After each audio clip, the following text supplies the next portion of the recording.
Ya, assalamualaikum warahmatullahi wabarakatuh. Perkenalkan, nama saya Khairul Fadli dengan NIM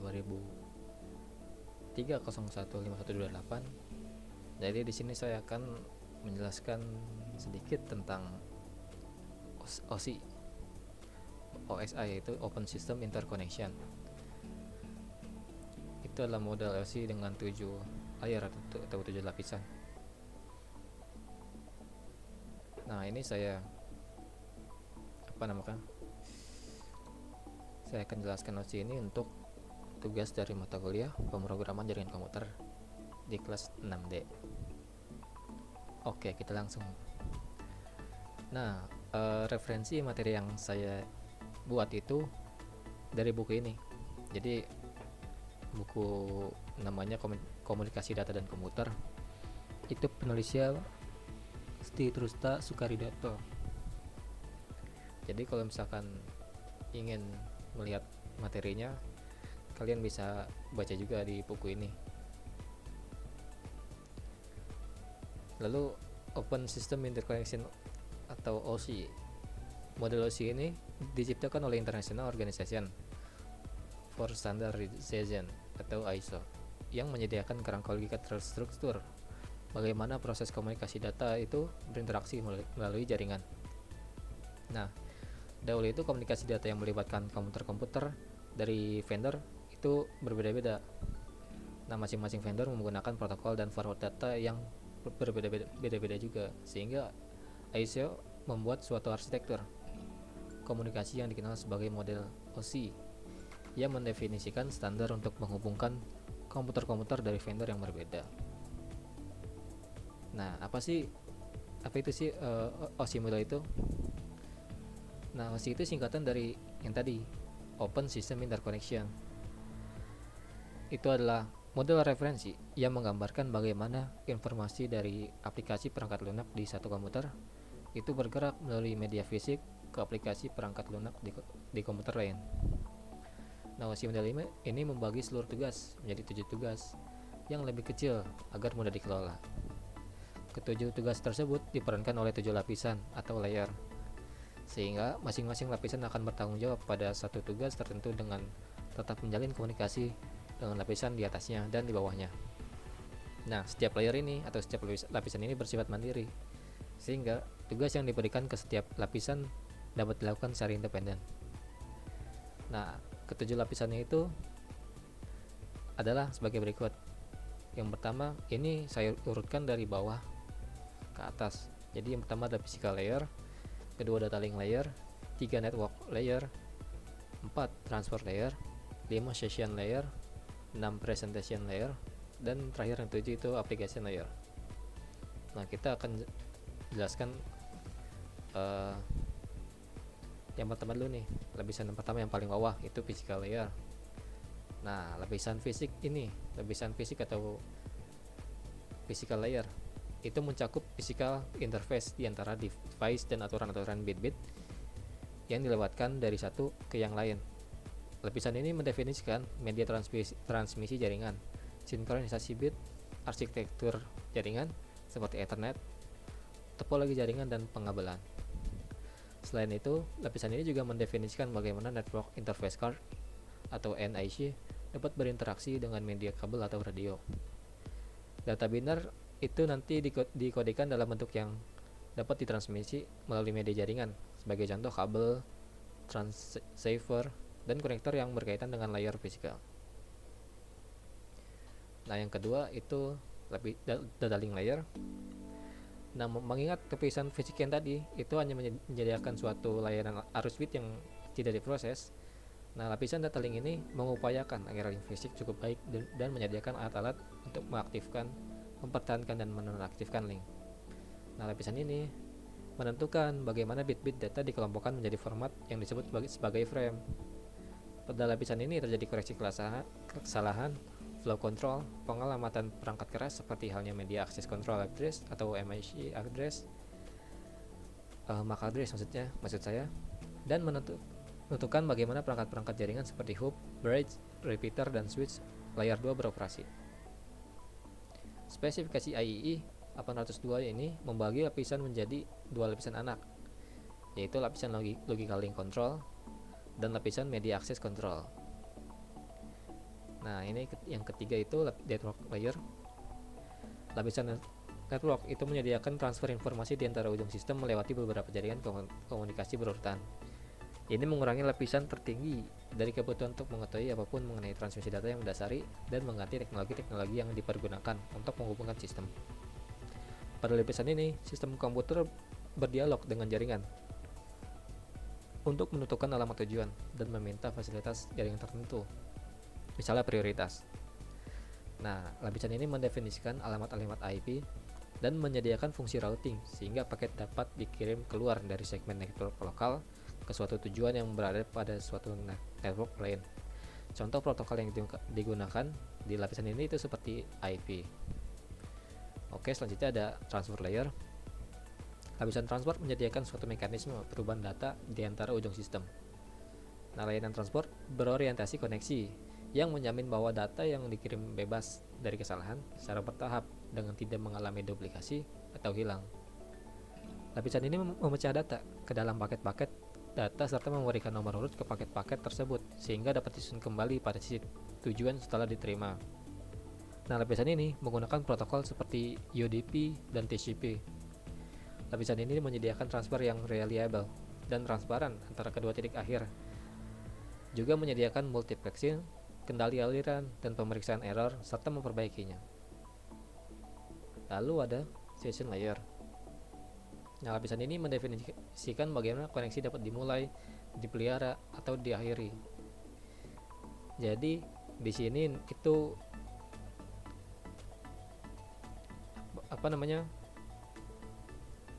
lapisan sini itu jadi koneksi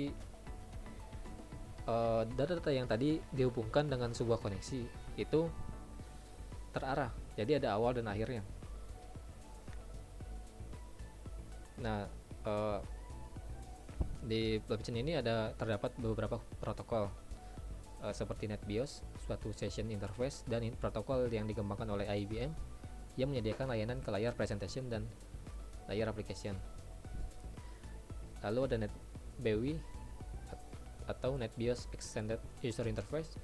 Itu merupakan suatu pengembangan dari NetBIOS yang digunakan pada produk Microsoft Networking seperti Windows NT dan LAN Manager. Lalu juga ada ADSP atau AppleTech Data System Protocol dan PIP Printer Access Protocol yang terdapat pada printer PostScript untuk akses pada jaringan AppleTech. Nah, lalu ada presentation layer. Di lapisan presentation ini menentukan format data yang dipindahkan di antara aplikasi dan menawarkan program-program aplikasi serangkaian layanan transportasi data. Di lapisan ini mentranslasikan data yang hendak ditransmisi oleh aplikasi ke dalam format yang didapat ditransmisikan melalui jaringan. Contoh-contoh aplikasi dan layanan khusus yang bisa ditampilkan pada lapisan ini adalah enkripsi dan dekripsi data. Nah, protokol yang berada dalam lapisan ini contohnya itu adalah perangkat lunak prediktor seperti layanan workstation dalam Windows NT dan juga network cell. Itu semacam virtual network computing atau remote desktop protocol. Nah, ini yang terakhir yaitu application layer yang paling atas. Lapisan aplikasi ini menyediakan cara bagi program-program aplikasi untuk mengakses lingkungan OSI. Lapisan ini berisikan fungsi-fungsi manajemen dan mekanisme yang umumnya berguna untuk mendukung aplikasi-aplikasi yang didistribusikan. Lapisan ini sebagai antarmuka dengan aplikasi dengan fungsionalitas jaringan, mengatur bagaimana aplikasi dapat mengakses jaringan, dan kemudian membuat pesan-pesan kesalahan. Nah, protokol yang berada dalam lapisan ini itu contohnya adalah HTTP, FTP, SMTP, atau NFVS. Nah, ini merupakan sebuah gambaran dari OSI, model OSI yang dengan 7 lapisan. Jadi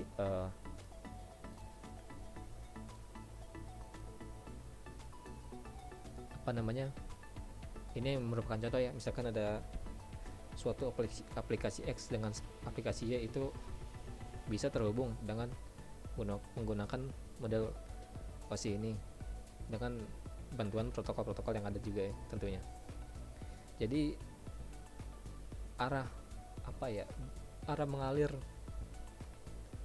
sistemnya itu yang pertama dari ini paling atas, misalkan ada suatu informasi atau data dari aplikasi X yang ingin dikirimkan oleh ke aplikasi Y. Jadi dari atas dulu, melalui lapisan application, terus ke bawah lapisan presentation, ke bawah ke session, transport, terus ke bawah network sampai ke physical, lalu akan dikirimkan ke aplikasi Y dari bawah ke atas physical, terus naik ke atas sampai lapisan aplikasi, dan itu nanti akan dapat diterima data atau informasinya. Nah, sebenarnya model OSI ini secara karakteristik itu bisa dibagi menjadi dua bagian. Jadi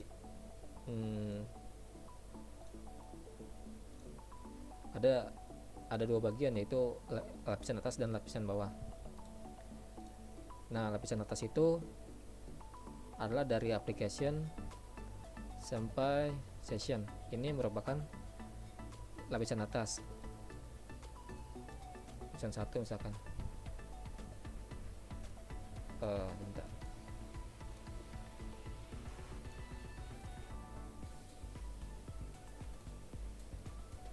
Nah, ini lapisan 1 atau lapisan atas. Kemudian ada yang kedua yang disebut lapisan bawah, itu dari lapisan transport sampai physical, lapisan kedua. Nah, yang lapisan atas ini, yang satu ini, itu umumnya berhubungan dengan masalah terkait aplikasi dan hanya diimplementasikan dalam perangkat lunak. Nah, sedangkan kalau yang lapisan bawah ini, yang kedua, itu menangani masalah transportasi data. Nah, di lapisan data link dan physical itu diimplementasikan dalam perangkat keras dan perangkat lunak. Jadi sebenarnya gimana sih cara kerjanya model OSI itu? Secara singkat, cara kerja model OSI itu, jadi yang pertama, informasi itu kan misalkan dari aplikasi X ini, itu berawal dari lapisan paling atas, yaitu lapisan aplikasi. Itu kemudian melewati lapisan presentasi dan lapisan session. Nah, pada tahap ini, di lapisan satu ini, lapisan atas maksudnya, itu biasanya belum melakukan transportasi data. Jadi informasi yang melalui ketiga layer ini biasanya disebut protokol data unit, atau hanya sebuah data. Itu lapisan atas. Nah, setelah sampai di layar transport, ini udah masuk ke lapisan yang bawah, yang kedua. Itu data akan mengalami transformasi ke bentuk lain yang disebut segmen. Nah, segmen tersebut itu akan mengalir ke lapisan network dan kemudian diubah menjadi yang disebut itu paket. Nah, paket itu akan mengalir lagi ke bawah ke lapisan data link dan kemudian diubah menjadi yang disebutnya frame. Nah, frame tersebut akan mengalir ke bawah lagi ke lapisan physical. Itu akan diubah menjadi bit itu datanya akan diubah jadi bit. Di lapisan ini, bit-bit itu diubah menjadi besaran fisik seperti arus listrik misalkan, atau gelombang elektromagnetik dan sebagainya, untuk dikirim ke lapisan ke aplikasi Y. Nah, proses pengubahan bentuk dari satu lapisan dari atas ini ke lapisan lain itu dilakukan dengan menambahkan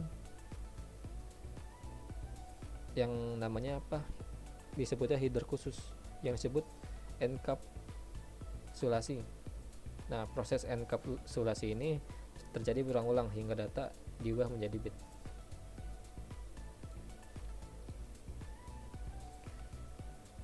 Nah, kemudian bit-bit ini tersebut itu akan dikirim ke host target melalui media jaringan. Jadi Yang tadi itu yang dari fisikal kan sudah berubah jadi bit, itu bakal dikirim ke host target, ke aplikasi ya, itu melalui media jaringan, entah menggunakan media kabel atau jaringan, itu yang mana aja bisa gitu, yang penting terkirim, tersambung.